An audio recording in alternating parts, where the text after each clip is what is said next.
Good morning, everyone. Happy Sunday. And good morning to everyone on Facebook. Thank you for joining us today at Home Spiritual Center. It's a beautiful day today.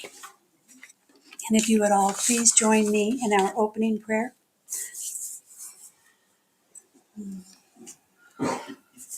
Mother, Father, God, as we come together this morning in unity and harmony, help us to release any stress or worries and to quiet our minds, so we may absorb the peaceful feeling of being together in this beautiful community. Help us to hold this gathering in grace. May we look for and find the divine light in each and every one of us. And may our time together open our hearts to healing and love. So it is. Amen. Now I'd like to welcome Reverend Madge.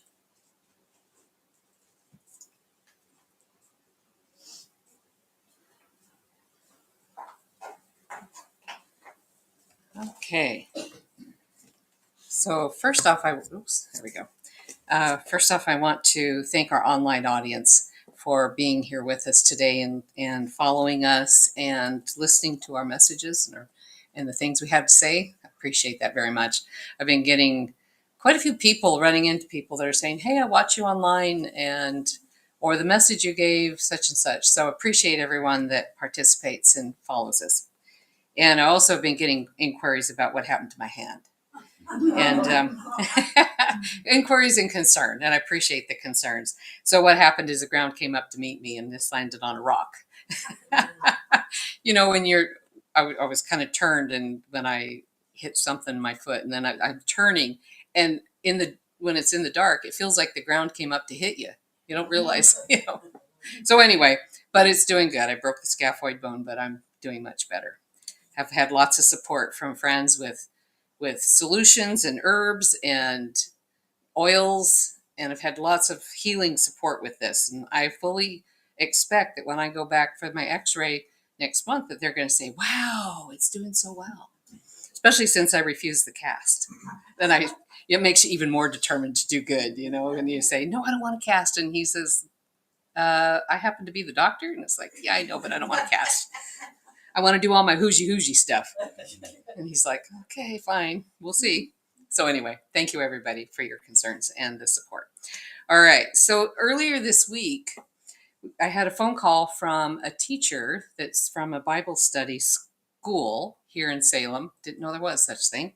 But they had an opening in their schedule to visit other churches, which is part of their curriculum. And the students asked questions of their belief systems. And so since they had a cancellation, he was looking for somebody else perhaps to take his students to, and wound up calling me. And I said, "Sure, that sounds pretty interesting." So I called Lynn, and she joined me up here. And Wednesday afternoon, we had these room full of students, actually, and they were aged 19 to 25 and asking us different kinds of questions. They had been to other organizations such as the Baha'i and Woodland Chapel and a variety of other organizations. And I guess it's something that they do each year. So, but they'd never been to a metaphysical church like ours. And because there is no other metaphysical church like ours. So anyway, it was pretty darned interesting. Well, the instructor told me that he had instructed his students to be curious, to ask curious questions, inquiry questions, and not challenge. Don't challenge them, people. And I really appreciated that very much because, young people can be quite challenging, especially that age. They're pretty sure of themselves too. So, but it was pretty fun at the same time.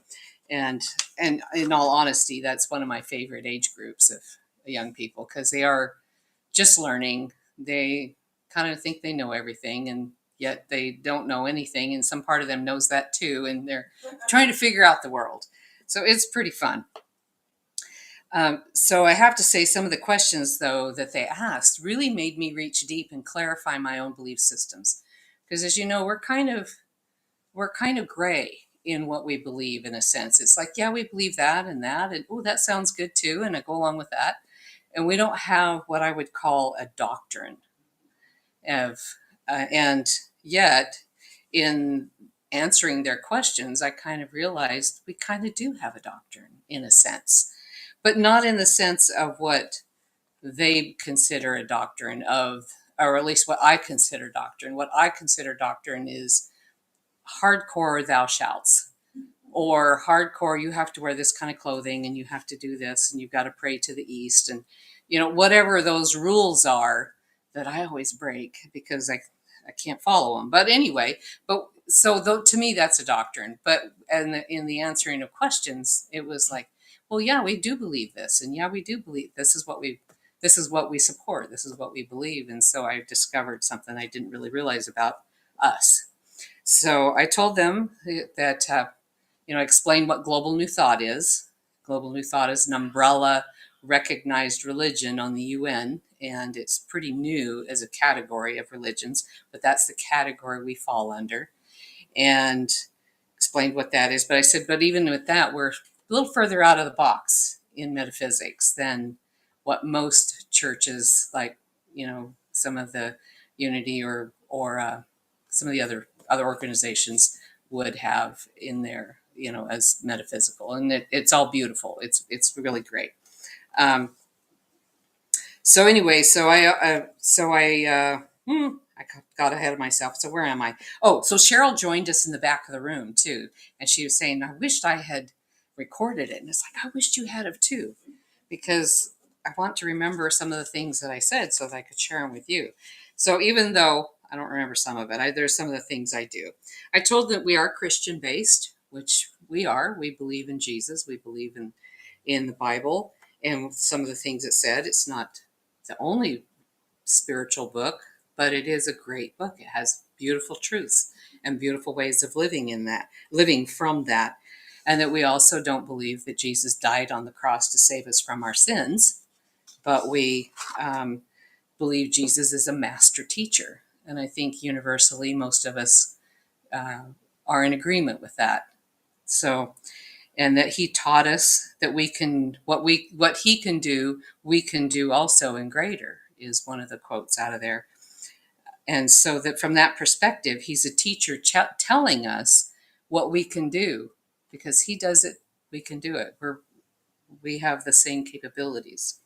The manifestations he did as miracles is the same as the same manifestations that we can do as miracles. When we have a manifestation happen, it's a miracle, isn't it? When we think something and there it is, it's manifested in exactly how we called it into being.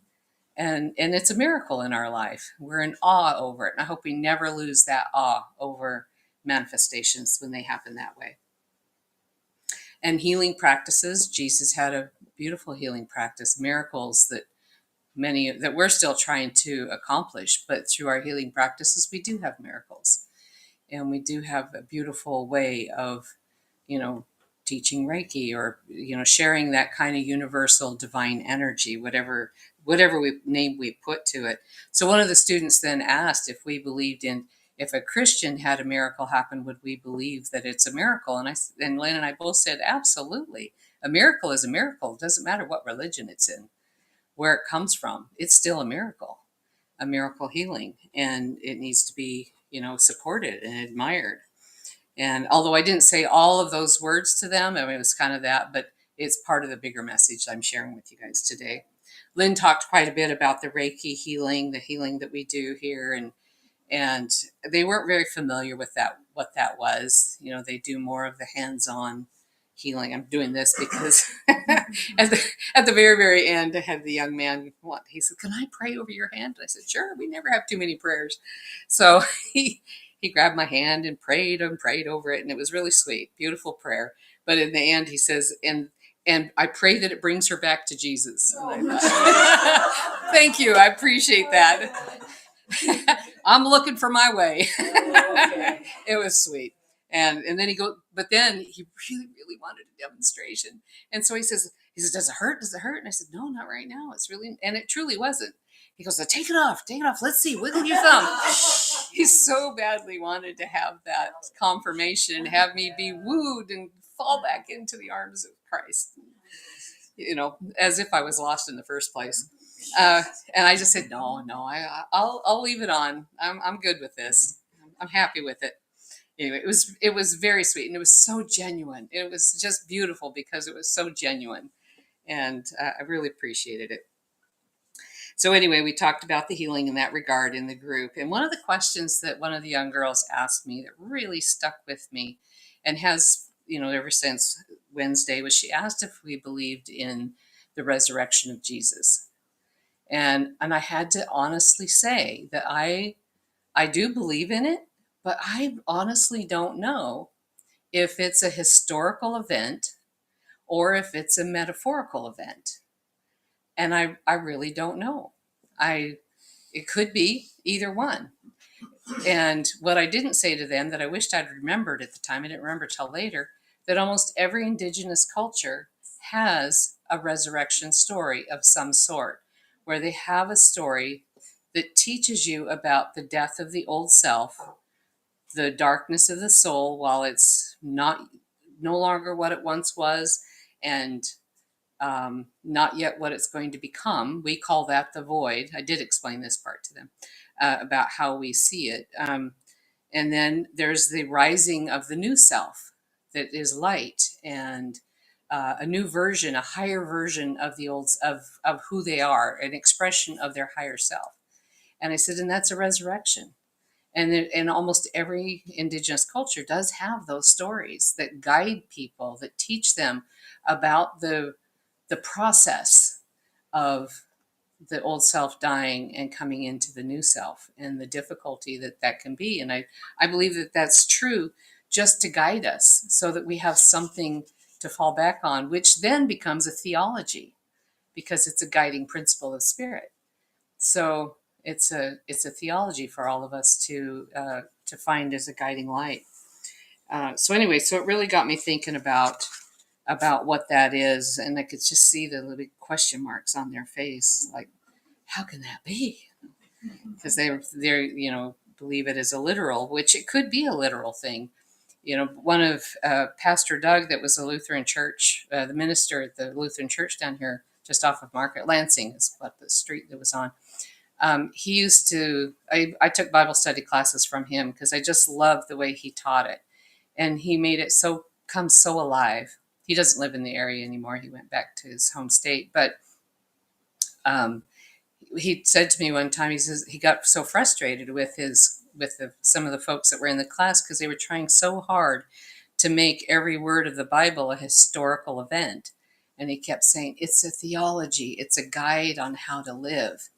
And whether it was an actual event or not was kind of irrelevant. And so anyway, I hang on to that because that is a principle that is so true for me in how I look at some of these verses or the things that the Bible has to say or any other spiritual book has to say. And so is it it's a theology that's a guide. And anyway, so back to the resurrection. So whether the resurrection was a historical event or a mythological event, it really doesn't matter because it's a theology. It's a guide for us on how to be. So one of the other students, they asked Lynn and I if we were mediums. and I could, to me, I'm an intuitive reader. I don't think of myself as a medium. I'm not like the long anal medium that sits down and, just communicates to the ones that pass over. We're more intuitives. But I knew they wouldn't know what that meant. So I just said yes. Yes, we are. And then they quoted from the Bible about where it's a sin to talk to the dead. Oh. Yeah. And I said, yeah. I said that's what it says. But I said, I know from my own experience, I have to be true to my own truth. And from my personal experience, it's a real gift to be able to, and a comfort to many, and it's a healing process for some. And so then I used the example of my own experience with my Uncle Lynn. My uncle was a spiritual leader, a religious leader for a particular group, and it was a real sorrow for that side of the family because we didn't go along with their religion. And they were quite convinced, and I'm sure many of them still are that are living, that we're not going to make it to heaven. My family's not going to make it to heaven because we don't adhere to their doctrine and to their principles of belief. And for my grandmother, it was a real deep sorrow, and which was kind of sad to live your life that way. So anyway, after my Uncle Lynn passed away, I connected with him. And I said, well, I said, how, what do you believe now? You know, he was a leader in this group and all, you know, I said, what do you believe now? And he said, I've learned that it doesn't really matter what you believe, it's how you live it. Whatever it is that you believe, live it well, live it good, live it from your heart, and do the best you can. Do right by it. And it doesn't matter if you believe in wearing a particular clothes or a certain doctrine, or you have to do so many Hail Marys or whatever it is. It doesn't matter. Just do it right. Do it well from your heart and live your own truth is basically what he said. And it's like, that's perfect. That's beautiful. So I shared that with them. So not only did they get a message from a medium, but it was there's a higher truth to that. So and an acceptance, you know, of how we accept wherever a person is at. I thought it was really great. So then one of the students asked us whether we pick and choose what we believe out of the Bible. You know, do you just pick out this and this and this and believe that, or do you believe the whole thing? And I said, no, but in all honesty, I do kind of pick and choose with what resonates to me today. And I said, I don't know everything. And my understanding and my growth process just continues to grow. And so what doesn't make sense to me today might make sense to me tomorrow. So from that point of view, I do kind of pick and choose. I pick and choose what I understand and what I choose to live by. And they were just like, this isn't. So it is true. And so that I shared the example that I will take something that I understand today and take something I understand today because I like for things to line up. I like this to make sense to this, and now that makes sense. But sometimes things come along and they don't make sense at the time. So what do I do with that? And I said, what I do with it, rather than take it out or call it a non-truth, I put it on a shelf in my mind. I have a shelf that's called I Don't Understand Yet. And I just put it on the shelf. And then at some point in time later, as my understanding grows and my life experience enhances my thinking, I can remember that and think, oh, now that makes sense. And I could take it off the shelf and put it in the lineup of my understanding. And now it's there. So I said, I treat the Bible the same way. And it was so hard for them to pin us down because we were kind of slippery around all of these things. So but I really appreciated the opportunity to express it from that point of view. The instructor even said something to the effect of that it's really hard to pin you guys down because we don't have absolutes. We don't have absolutes, do's and don'ts. And so one of the students asked about how we feel about people that do bad things.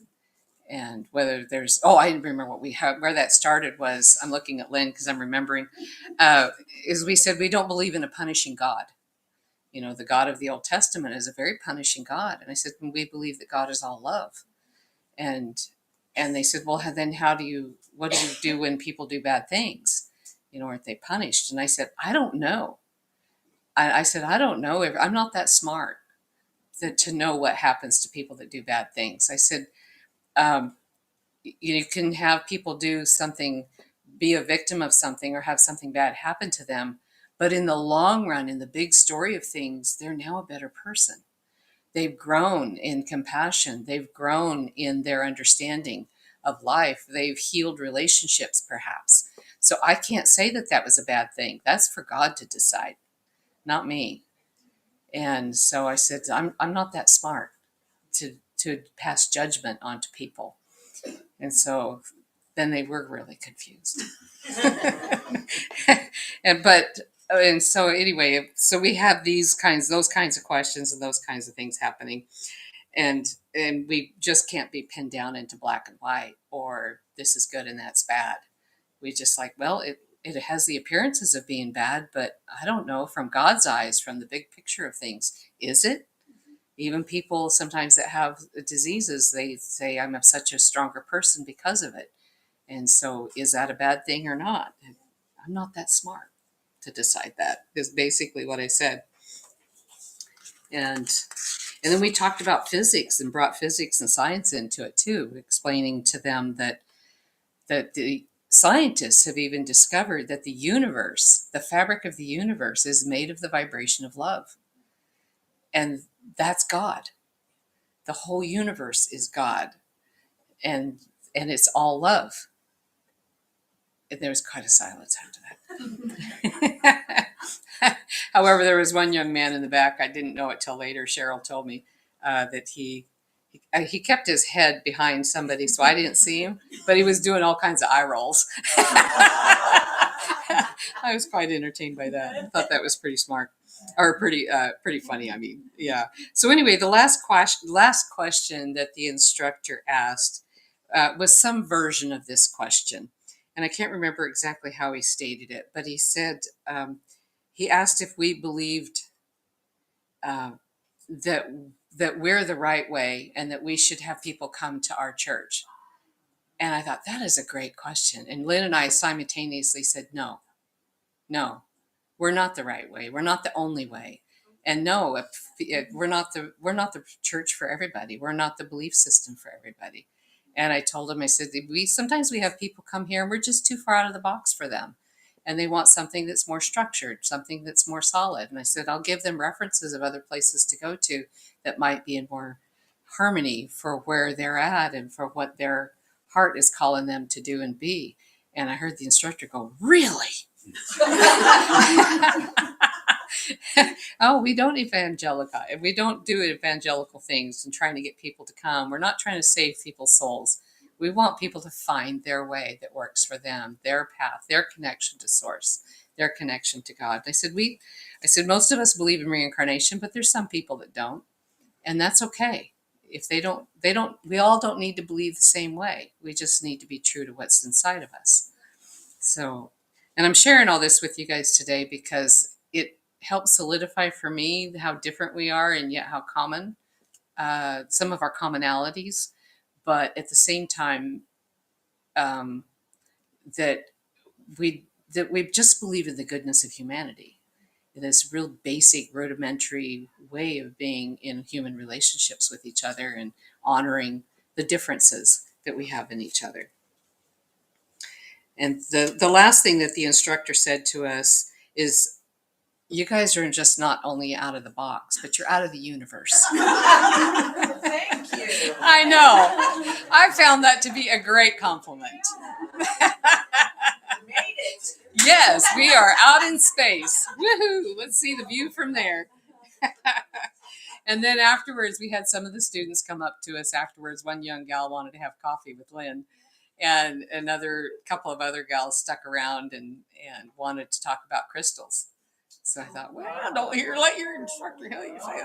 But no. We shook our crystals out and showed them. Oh.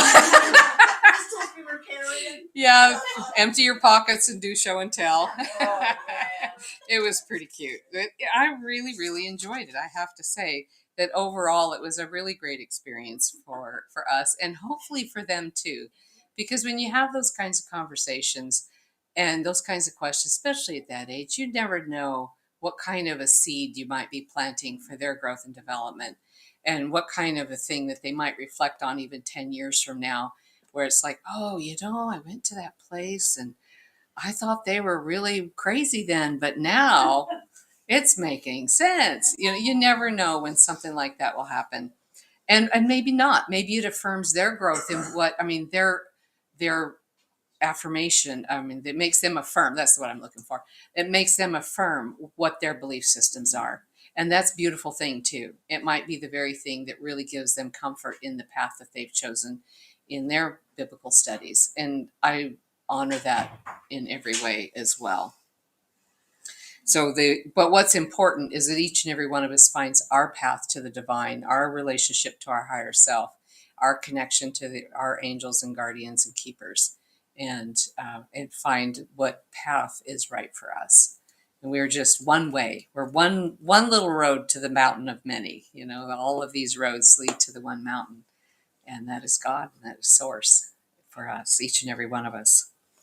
So anyway, thank you for letting me share that experience with all of you. And did you have anything to add, Lynn? We got a little extra time. They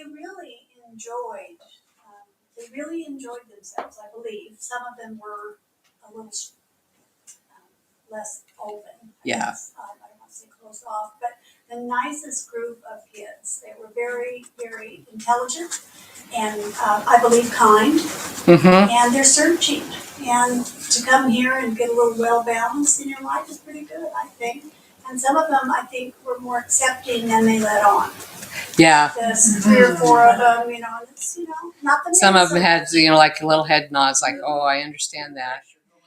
Yeah, they're in school to learn a particular path, and they need to learn it well. Yeah. It was. Yeah. You should have got a list of names, so in 10 years we can see. See how many of them start coming here. Yeah. What would really be funny was that they start showing up our mind, body, spirit fairs to get readings. When the Spiritualist Church was in town, down on Madison Street many, many years ago, that's where I met Jay. And there used to be a certain number of people that would come up the alley, sneak in the back door, get a reading before service. You know how we do Reiki? They did readings. And then they would sneak back out the door and go to their own church. Yeah. So that was pretty common. The room back there would be full, and then you'd go out to the service and it was half empty. And it's like, where did the other people go? Oh, they snuck out the back door and went to the other. Yeah. So, I don't think that's quite as common anymore. It's so much more accepting now than it was even in the 90s, which was when I had that experience. So anyway, so let's do a little meditation. Let's take a nice deep breath. Relax your shoulders. Relax your mind. Feel the power of having this incredible day. And let this be the day that we just fill our hearts with gratitude. And gratitude for the amazing day that you are yet to have. And the amazing week that is going to follow. And allow your mind and your heart to review some of the things in your life that you're so grateful for. And let the feelings rise up into your heart as you visit each one of these expressions. Let the things you're grateful for just trickle through your mind as you say thank you. And remembering to be grateful for the little things also, such as your ability to be here today. And for those online, the ability to listen and join us through this technology. We're grateful for our senses, that we can experience the world from a sensory perspective. Notice how gratitude feels in your body. Notice the lightness in your heart and the ease in your mind. And for his lightness of heart and mind, start to imagine what your day is going to be like. How things are going to flow with ease and grace. Obstacles seem to disappear. Amazing opportunities are coming to you. And you gladly and gratefully accept them. Imagine what your world is going to be like as you experience life with this kind of reality. And now we release this image into the universe, into the quantum field of all possibilities, and allow it to be manifest and unfold in a beautiful and graceful way. We'll just sit with that for a moment, just allowing it to be released. And now that our work is done, allow yourself to come back into your body, back into this time and space, knowing that it's going to unfold in the quantum field of all possibilities.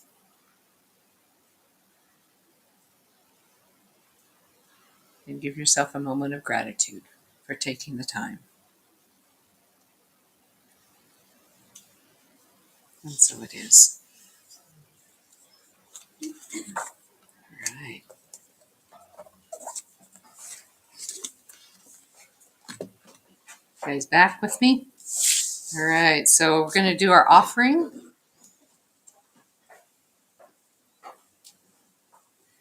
So as you prepare your offering to the home center, let's hold it in our hands and charge it up with the energy of alignment, generosity, and sacred intention.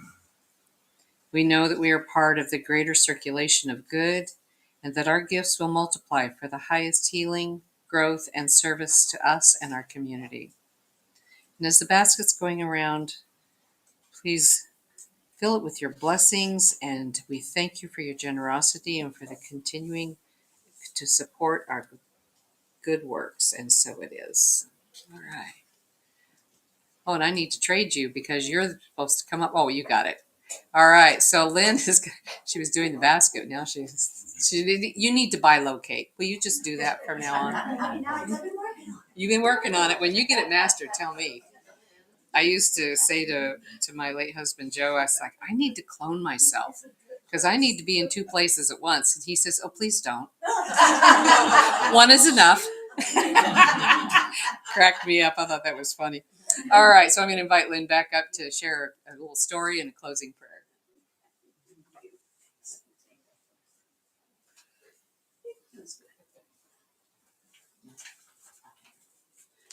Thank you, Reverend Madge. I love the story because it's so different being there than being up here when we were talking. And I enjoyed the recap. It was beautiful. So thank you. The little story that I have, I think I've read it to people here before, but it's advice from a tree. And the background of this is a man was a tree hugger. I'm a tree hugger. And he loved all these trees and watered them and cared for them. And he sat down one day and said, well, I've been taking care of you. Would you give me some advice on life? And this is what the tree told him. It's, dear friend, stand tall and proud. Sink your roots deep into the earth.